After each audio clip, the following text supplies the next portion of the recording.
Hello, it's Tom with Digital Foundry. Today we have a special comparison for those who have played Dark Souls 3 to near the end. So if you don't want a really cool secret spoiled, please turn this video off now. Otherwise, let's begin.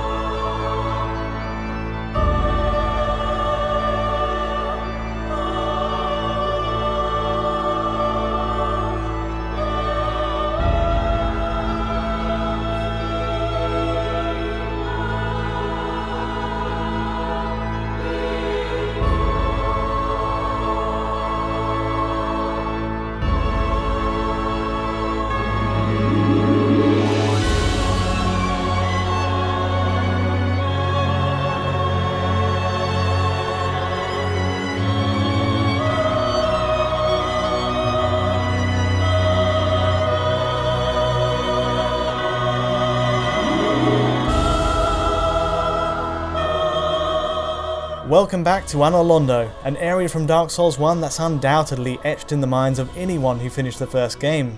It's the Gothic kingdom that looms over the undead Burg, a towering presence now brought back in Dark Souls 3, hundreds, possibly thousands of years on. A lot has changed too, as you can see in our comparison. In the intervening time, the palace has fallen to ruin, it's frozen over, the pillars have crumbled, and the whole setting is now bathed in moonlight.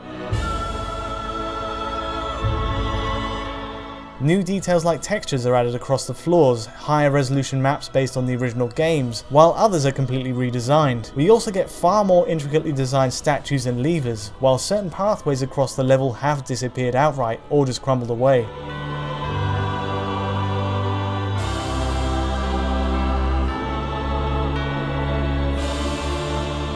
And bizarrely, looking to the horizon shows the terrain in Lordran has also shifted. There's a new palace in the far distance, for example, but the mountains nearby are also leveled out. It's as if parts of Anor Londo have sunk below this central hub, and most of the areas we could visit before are now out of view. On the other hand, there are now new paths to explore in Dark Souls 3, like this alleyway here.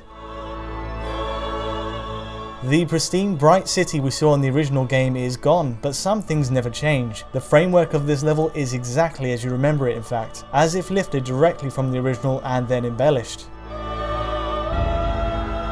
Each pillar is placed in the same precise spot, and even the elevator moves to the same rhythm. It's all very familiar, but now rendered at a level of detail we just didn't see before, with physically based lighting and effects, and new decorative details strewn across the stage.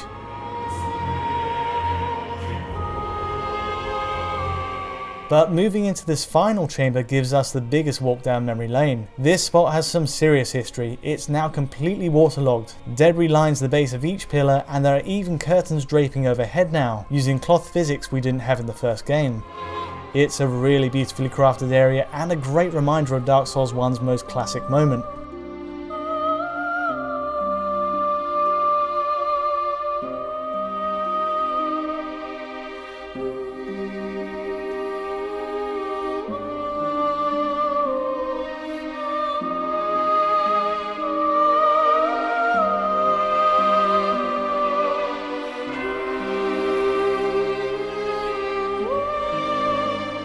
Of course, for many, it won't bring back the fondest of memories.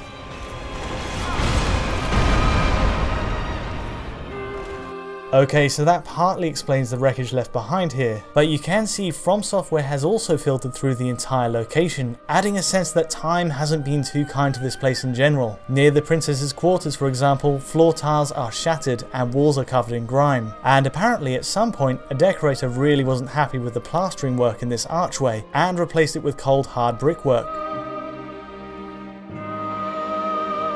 As for Princess Guinevere herself, well, times have changed, and she's of course nowhere to be found. Taken as a whole, revisiting Anor Londo in Dark Souls 3 is all a bit of a surreal, melancholy experience. It's far from a simple retread, we're getting a completely fresh take on an area that's very well rehearsed among Dark Souls fans.